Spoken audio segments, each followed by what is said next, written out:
And now, your first Alert 5 weather. Well, we are definitely in sunflower season in Colorado now. And this photo, thank you, Molly, for sharing your perspective of the gorgeous yellow blooms. There's a lot of spots in Colorado Springs as well that have just these fields of sunflowers, and it's very pretty this time of year, especially because we had lots of rain, and so those plants are healthy. So outside right now, a bit hazy outside. Whenever we have high pressure, it leads to sinking air, and it's kind of this dome of very stable air that doesn't allow anything out or in, so that dust and dirt that's under the high will kind of stay towards the surface. It also means any of the moisture from Hillary clear into the northern Rockies or Canada, we are stuck under this bubble of heat, and especially towards the Great Plains and the south central U.S.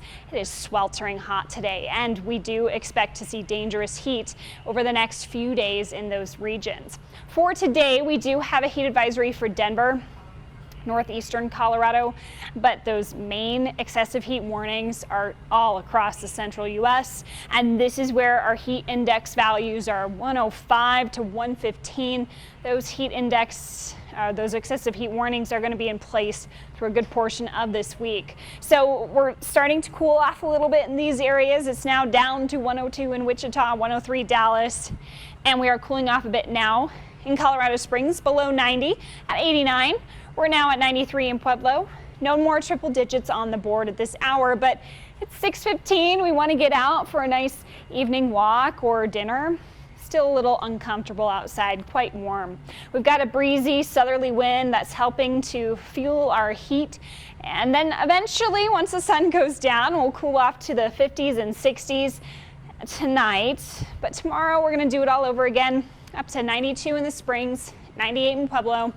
This will be a degree or two cooler than today was, but in general, still going to feel about the same, hot and dry for your Tuesday.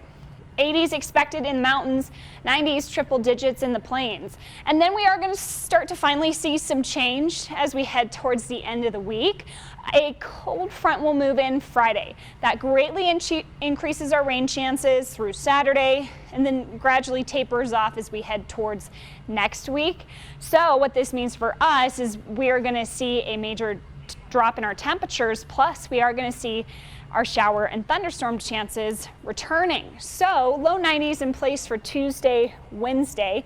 By Thursday, 88. So we're starting to cool down, but then the big drop comes Friday at 78 for the high, and we have increasing chances of showers and thunderstorms. So that's going to take over after the cold front moves through, and then we have a potential for some heavy rainfall, maybe some flash flooding with this front.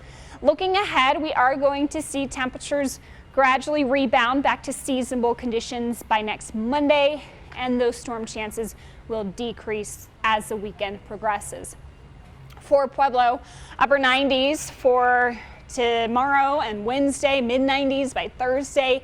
Then the big cool down comes Friday, just in time for the state fair. 88 for the high that day, getting quite windy with the cold front moving through, and some rain showers possible for the evening. So keep that in mind as you're making your state fair plans. Then we'll have showers and thunderstorms possible every day over the weekend before the hot 90s return by next Monday. For Canyon City, got 90s for the next 3 days.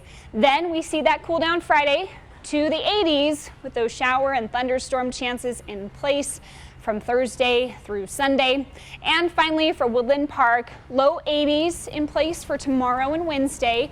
And then we see the major cool down Friday, chance of heavy rain, maybe some flooding, and some low 70s will feel nice and refreshing. Alex, thank you. Fast and reliable.